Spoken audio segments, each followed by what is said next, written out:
Hola a todos, el día de hoy venimos a hablarles acerca de la integración de las rutas metabólicas. Esta explicación la realizará mi compañero Jason Ariza y quien les habla, Pamela Guagua. Para iniciar les explicaré qué es una ruta metabólica. Una ruta metabólica es una sucesión de reacciones químicas donde un sustrato inicial se transforma y da lugar a productos finales a través de una serie de metabolitos intermediarios. Las diferentes reacciones de todas las rutas metabólicas están catalizadas por enzimas y ocurren en el interior de la célula. Podemos decir que en grandes campos también en el citoplasma. Todas las rutas metabólicas están interconectadas, no obstante, dado la enorme complejidad del metabolismo, se subdividen en series relativamente cortas y fáciles de comprender. Muchas rutas metabólicas se cruzan y existen algunos metabolitos que salen de unas rutas y se incorporan en otras. Acá podemos observar la malla de las rutas metabólicas que realizamos a lo largo de nuestro semestre académico. Bueno, en cuanto a los tipos de las rutas metabólicas, pues existen tres, se identifican tres, que no son las rutas catabólicas, que son aquellas rutas en las cuales las moléculas orgánicas se degradan oxidativamente eh, con la finalidad de generar pues, energía química y poder reductor para ser pues, posteriormente transformados en energías para la célula. Posteriormente tenemos las rutas anabólicas, que son aquellas en donde las moléculas precursoras de bajo peso molecular se utilizan en moléculas progresivamente más grandes como son las proteínas. Estas rutas pues requieren el consumo de energía y de poder reductor. Y por último tenemos las rutas anfibólicas, que son rutas mixtas, son tanto catabólicas como anabólicas. Bueno, en cuanto a en cuanto a la glucólisis y la gluconeogénesis, pues como lo podemos observar aquí, la glucólisis es la vía de ida y la gluconeogénesis es la vía de regreso de la glucólisis. Entonces, pues en la glucólisis es una vía metabólica que ocurre en la gran mayoría de los seres vivos. Eh, la glucólisis es el primer paso de degradación de la glucosa para obtener energía. En esta serie de 10 reacciones se extrae energía de la glucosa al romperla en dos moléculas de tres carbonos que pues reciben el nombre de piruvato. Entonces, la glucólisis ocurre en el citosol de la célula y se puede dividir en dos fases principales. La primera fase, que requiere energía. En esta fase, la molécula inicial de glucosa se reordena y se le añaden dos grupos fosfato. Estos dos grupos fosfato causan una inestabilidad en la molécula, lo que permite que se divida en dos mitades y forme dos azúcares fosfatadas de tres carbonos. Estos dos fosfatos incorporados a la glucosa provienen de los ATPs, lo que nos da a entender pues, que esta parte de la reacción consume dos ATPs. En la segunda parte, que es la fase donde se libera energía, cada azúcar de tres carbonos se convierte en una molécula de tres carbonos piruvato mediante una serie de reacciones. Estas reacciones producen dos moléculas de ATP y una de NAD. Dado que esto ocurre dos veces debido a cada molécula de azúcar, pues los resultados totales son 4 moléculas de ATP y 2 de NAD total. Esta ruta pues es catabólica debido a que la glucosa se degrada oxidativamente con el propósito de obtener energía. El piruvato es un compuesto muy importante para la célula, ya que es un sustrato clave para la producción de energía y de la síntesis de glucosa en la gluconeogénesis. Antes de entrar a la mitocondria, puede convertirse en lactato mediante una reacción anaerobia de bajo rendimiento en la producción de energía, cuando la vía principal está interferida. También puede convertirse en aminoácido, en alanina. Dentro de la mitocondria puede transformarse mediante la piruvato deshidrogenasa en acetil-CoA, que da entrada al ciclo de Krebs. Además, mediante la piruvato carboxilasa puede transformarse en oxalacetato, lo que constituye el primer paso de la gluconeogénesis. Eh, el que se produzca una u otra de estas reacciones depende básicamente de las necesidades energéticas del organismo y del aporte de oxígeno para la producción de ATP. Bueno, la glucosa es el principal combustible para el cerebro, el sistema nervioso, eritrocitos, entre otros, lo que hace que esta ruta gluconeogénica sea crucial para la supervivencia, ya que permite pasar la noche y otros espacios temporales entre las ingestas, manteniendo un nivel mínimo de glucemia para el funcionamiento correcto del cerebro. El agotamiento de las reservas glucosídicas no solo es por la falta de entrada de alimentos, sino también cuando estamos haciendo ejercicio intenso y pues comemos demasiado en estos intervalos de tiempo. En esta situación es igualmente importante el papel jugado por la gluconeogénesis. Entonces, la gluconeogénesis es la síntesis de glucosa nueva la producción de glucosa a partir de otros metabolitos necesarios para el uso como fuente de energía. Durante la inanición, sin embargo, el cerebro puede obtener energía a partir de cuerpos cetónicos que se convierten en acetil-CoA y se desvían hasta el ciclo de Krebs. Los esqueletos de carbono primario utilizados para la gluconeogénesis se derivan del piruvato, del lactato, del glicerol y de los aminoácidos. El hígado es el sitio principal de la gluconeogénesis, sin embargo, el riñón y el intestino delgado también tienen un papel importante que desempeñar.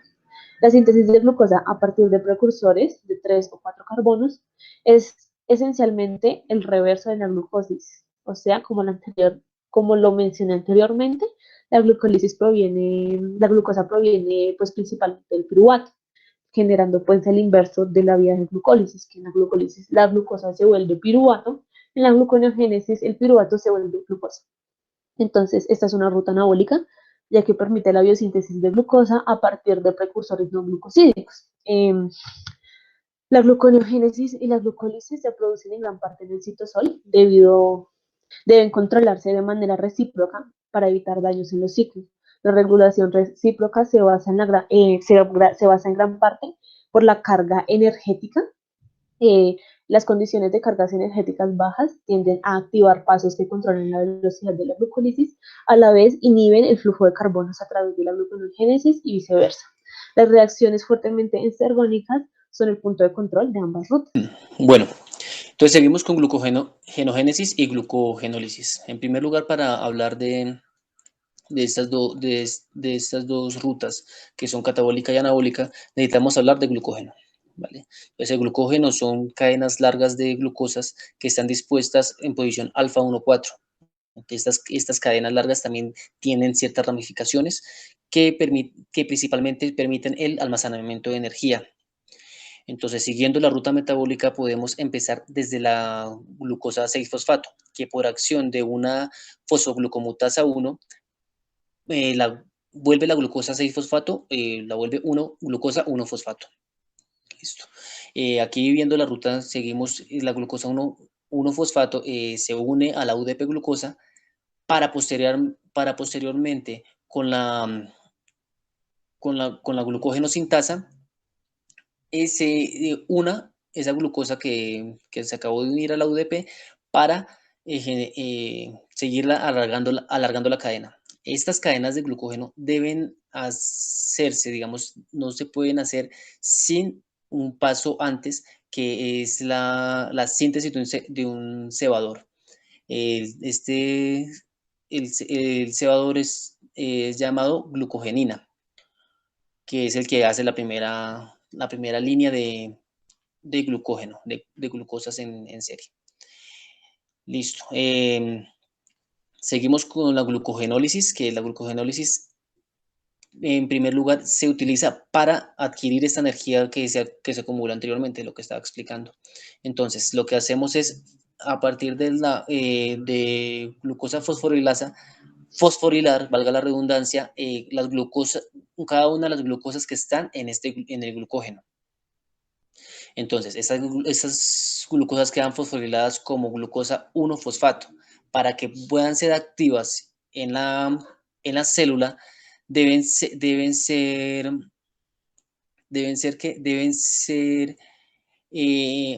activadas por una fosfoglucomutasa 6, que es la que le cambia del fósforo en posición del carbono 1 al carbono número 6, para que pueda seguir la síntesis y el metabolismo normal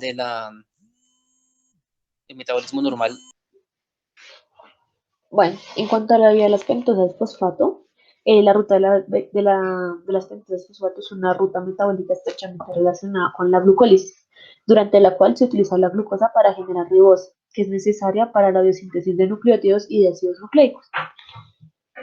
Entonces, las principales funciones de esta vía es generar NADPH y sintetizar azúcares de 5 carbonos. La unidad de poder reductor más provechosa con fines biosintéticos en las células, pues es el NADPH.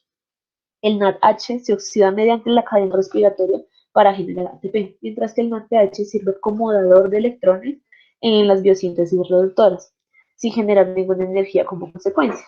Esta vía metabólica se compone de dos fases.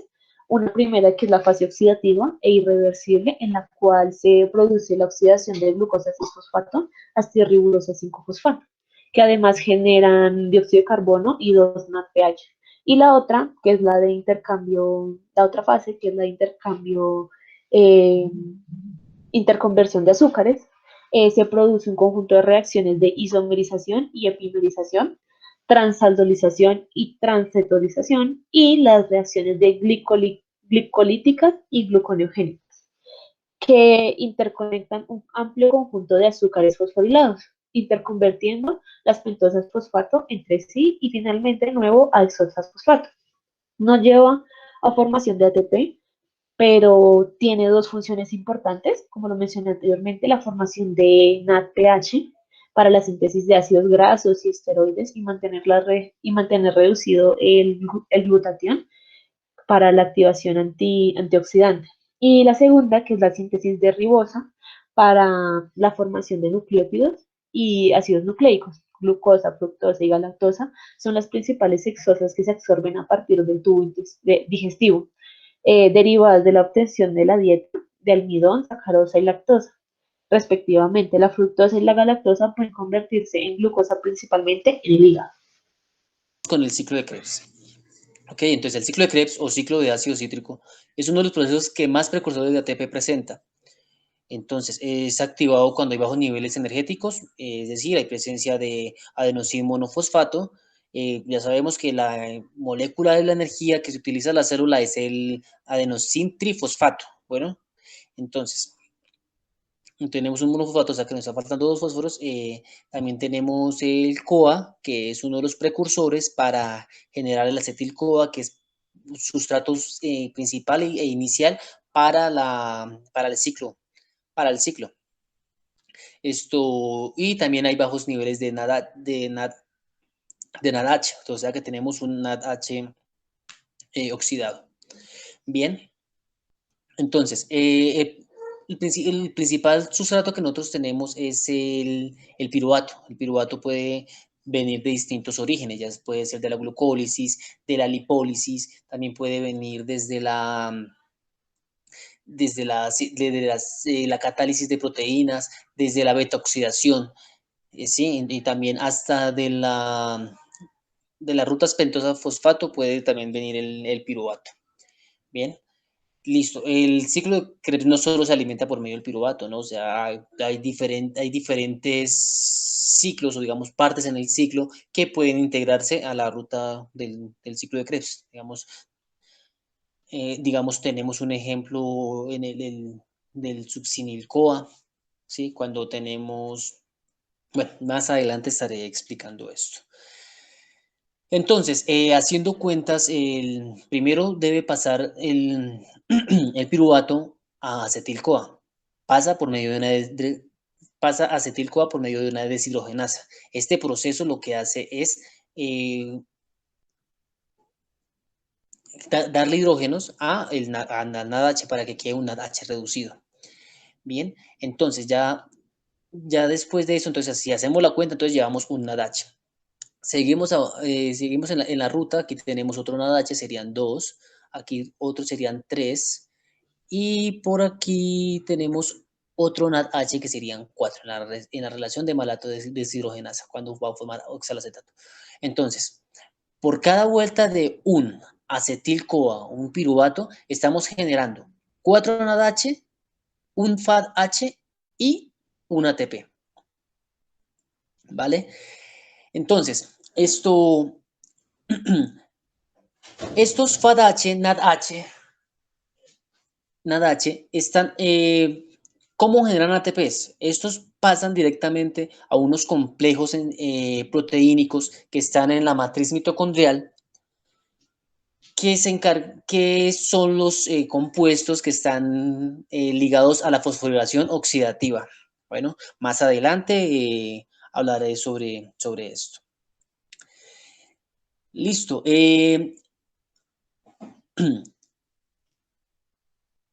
La beta-oxidación, como estaba diciendo, la beta-oxidación de ácidos grasos genera una gran cantidad de acetil-CoA. Bueno, entonces la fórmula es por el número de carbonos que tenga el ácido graso dividido en 2. O sea, si son números pares, va a tener un número pares. Por ejemplo, el palmotil, que son 18 carbonos, son 9 acetil-CoAs que van a producir. Bueno, cosa distinto con los ácidos grasos que tienen un número impar de carbonos. Este número impar lo que va a hacer es generar, sí, digamos, por ejemplo, no sé, un ácido graso que tiene 17 de carbono, ¿sí? Entonces va a generar 7 acetil-CoA y un propionil-CoA. Bueno, y un propionil-CoA. Listo. Entonces, el propionil-CoA va a entrar al ciclo de Krebs, no por aquí, por esa parte para formar citrato, porque el acetil-CoA, que no lo había mencionado, pero por medio de la enzima citrato sintasa genera citrato. Entonces, el propionil-CoA no puede entrar aquí, entra directamente a esta parte del succinil-CoA. Bueno, y entonces ya aquí empieza a seguir su ruta y a seguir el ciclo que estamos viendo. En el, en el metabolismo de proteínas también se puede generar, se puede hacer una generación de sustrato en el ciclo de Krebs. Y esto es a partir de los aminoácidos obtenidos por la degradación de las proteínas. Una de las que podemos obtener es el glutamato, que a su vez se convierte en acetoglutamato, alfa-acetoglutamato, que también va a pasar a entrar aquí al ciclo de Krebs, ¿vale? También tenemos parte que fumarato, que entra el fumarato y se convierte después de una deshidratación, forma malato. Bien.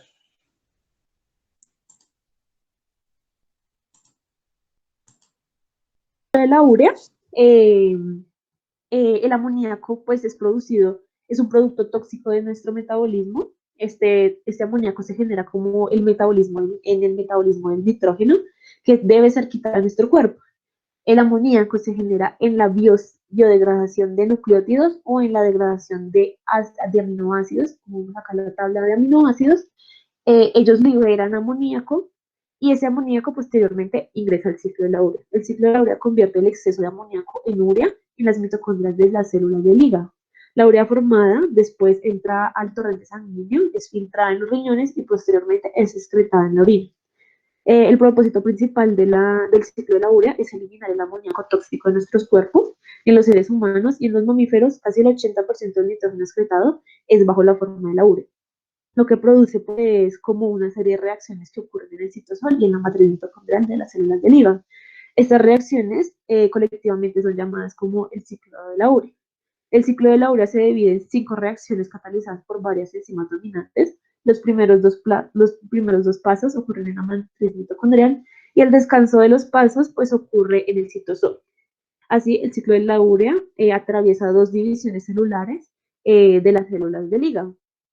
El fumarato ingresa al ciclo de Krebs y la arginina libre se hidroliza en el citoplasma, lo que por la arginasa citoplasmática para formar urea y ornitina. La ornitina puede ser transportada en la mitocondria para iniciar otra vuelta en el ciclo de la urea. El ciclo de la urea está conectado directamente con el ciclo de Krebs debido a que el arginosuccinato se puede volver fumarato, posteriormente se vuelve maltato y este maltato ingresa al ciclo de Krebs. O posteriormente el ciclo de Krebs puede liberar aspartato mediante al alfa-acetoglutarato, eh, libera aspartato, este aspartato se puede convertir en arginosuccinato, que pues es el inicio pues, del ciclo de Krebs, de la urea, es el inicio del ciclo de la urea.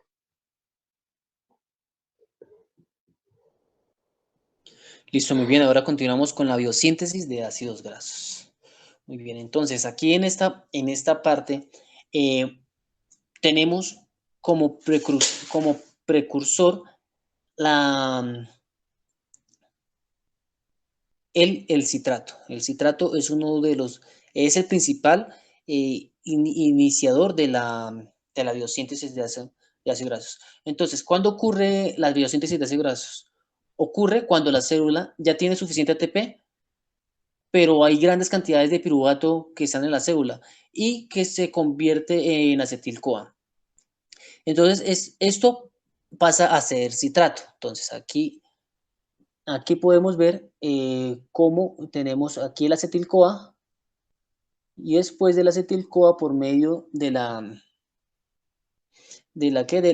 citrato sintasa generamos citrato. Este citrato no, la biosíntesis de ácidos grasos no se genera dentro de la mitocondria. Esta se genera en el citosol. Entonces, por medio de un complejo proteínico que es de transporte de citrato, este citrato sale de la mitocondria y se encuentra en el citosol. Ya pasa a ser un citrato citosólico. Bien, ya el citrato en el citosol se convierte en acetil-CoA, pero citosólico, el cual es sustrato para la síntesis del ácido graso. Entonces, el principal sustrato para la síntesis de ácido graso es el acetil-CoA citosólico. Listo. La degradación o el catabolismo del citrato no solo puede generar acetil-CoA, sino también puede generar malonil-CoA, puede generar otros tipos de compuestos. Listo. Este proceso requiere energía, ¿vale?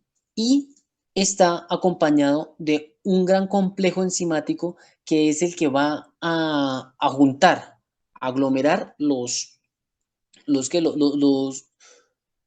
prospectos, los adeptos, a unir, agregar como si fueran unos legos los acetil-CoA y los malonil-CoA. Entonces la cadena va a empezar a elongarse y va a requerir energía. Aquí como estamos viendo. Ocurre una deshidratación también ¿para qué? Para quitar los grupos carbonilo que tienen doble enlace con el oxígeno y así sucesivamente hasta generar una cadena muy larga de ácido graso.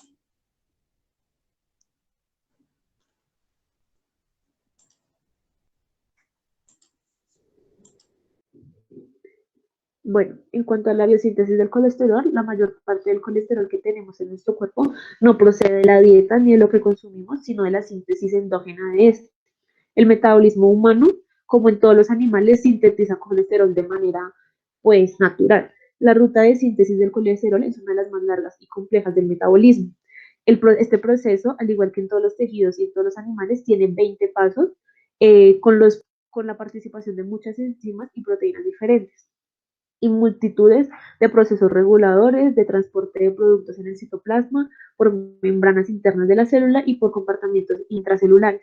El colesterol proviene tanto de la dieta como de la síntesis del novo, a partir del acetil-CoA, síntesis que tiene lugar preferiblemente en el hígado y en menor medida en el intestino. El colesterol es una sustancia cerosa y parecida a la grasa que se encuentra en todas las células del cuerpo. El cuerpo pues necesita algo de colesterol para producir lo que son hormonas, vitamina D y sustancias que ayudan a digerir los alimentos. Además de esto, pues el cuerpo produce el colesterol que necesita. Pero cuando ya llega a haber como un demasiado colesterol en la sangre, puede combinarse con otras sustancias y generar una especie de placa. Esta placa pues se pega a las paredes de los vasos sanguíneos, provocando acumulación y generando pues lo que es arteriosclerosis. Esta Esta enfermedad pues provoca las arterias coronarias, lo que puede estrecharse e incluso bloquearlas, llevando pues a la muerte.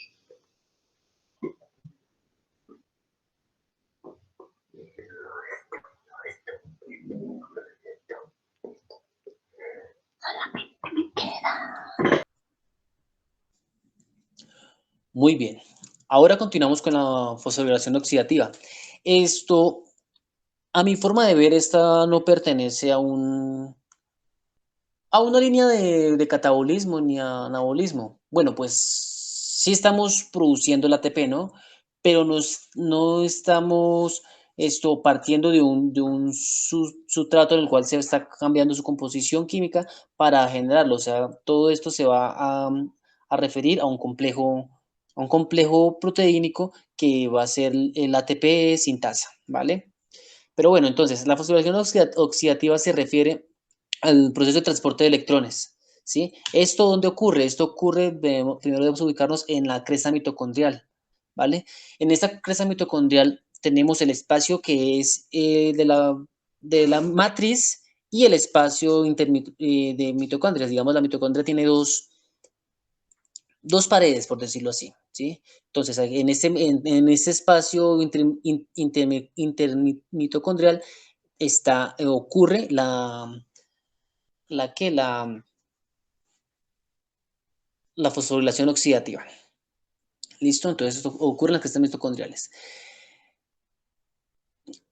Primero, el transporte de electrones ocurre gracias a los FADH2 y los NADH más que se han producido en el ciclo de Krebs, ¿vale? Entonces, ¿estos qué es lo que permiten? Lo que permiten es cargar de electrones los complejos, haciendo que pasen una cantidad de protones, de hidrogeniones, al que pasen protones y hidrogeniones al espacio intermembrana, ¿sí? Entonces, ¿esto qué va a generar después? Esto lo que va a generar es que se haya un gradiente químico en el cual la concentración de protones es mayor en el espacio, en la cresta, que en la matriz mitocondrial, ¿sí? Entonces, ¿qué pasa? El NADH va al complejo 1 y entonces permite una mayor cantidad de paso de hidrógenos. Esto ya sigue el complejo 2, que es a donde va el FADH, y ahí entregas los electrones. Ya en el complejo 3 es donde ya se carga el oxígeno con los electrones. Y ya en el complejo 4, que se asemeja a la especie como de una turbina, permite el paso de los protones hacia la matriz mitocondrial. Y al pasar los protones y los hidrogeniones a través de la matriz mitocondrial, lo que va a hacer es generar la energía suficiente para unir el ADP con un fosfato inorgánico que va a formar el ATP. Entonces, esa es la principal forma como funciona la fosforilación oxidativa.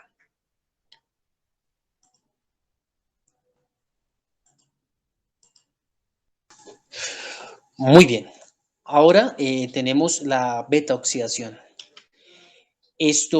Por beta oxidación, como veníamos explicando, es el catabolismo de los ácidos grasos. Como expliqué anteriormente, la síntesis de ácidos grasos se da cuando tenemos una gran cantidad de glucosa, o ya la célula suplió su energía, sus requerimientos de ATP, suplió sus requerimientos, sí, principalmente sus requerimientos de ATP, y tenemos todavía sustrato de más. Entonces, estos ácidos grasos sirven también como almacenamiento de energía, sí, pero ya a un nivel más, ya un poquito más allá del ciclo del ácido cítrico. Bueno, entonces, la betoxidación de ácidos grasos es, como estaba diciendo, el proceso de catabolismo de los ácidos grasos. Entonces, ¿esto dónde ocurre? Ocurre dentro de la mitocondria, ¿vale? Como les expliqué anteriormente, los ácidos grasos están fuera de la mitocondria, están en el citosol, ¿vale? Y están afuera de la mitocondria, Entonces, esto necesita una preparación para que este ácido graso que necesita beta oxidación pueda entrar a la mitocondria. Entonces, ¿qué comprende la beta oxidación? Comprende una adición sucesiva con la liberación de acetil-CoA. ¿Sí? Esa es principal, o sea, se va separando de dos en dos. Entonces, así como se fue sintetizando, que se sintetizaba prácticamente de dos en dos de acetil-CoA en acetil-CoA, también se desintegra de dos en dos. Entonces, el ácido graso por sí, necesita entonces pasar de ser un ácido graso a ser un acil-CoA. ¿Esto cómo se vuelve? Por medio de la enzima acil-CoA sintasa, ¿vale? Entonces, al volverse acetil-CoA sintasa, esto permite el ingreso a través de la membrana mitocondrial por un canal que es el canal de carnitina, ¿vale? Que ese es un complejo proteínico que es intermembrana, bueno. Entonces, ya en la mitocondria se desatura el acetil-CoA, o sea, se quita un hidrógeno del carbono, del tercer carbono. Si se quiere un carbono un hidrógeno del tercer carbono, y esto lo que va a generar a partir de una acil-CoA deshidrogenasa, formar un FAT-H, ¿vale? Entonces ya ahí formamos un FAT-H, está dentro de la mitocondria, entonces también va a pasar a la fosforilación oxidativa, al transporte de electrones, o mucho a la respiración celular. ¿Listo? Cuando se deshidrogena este tercer carbono, se enoliza, o sea, genera un doble enlace. Pero entonces ahí al momento es hidratado formando un alcohol en ese tercero, al cual también es deshidrogenado por otro acil-CoA deshidrogenasa formando NADH, ¿vale? Entonces ahora ya tenemos en el tercer carbono del ácido graso tenemos un grupo carbonilo que posteriormente va a romperse para que se vuelva para que salga acetil-CoA y dejando de por sí también ¿qué?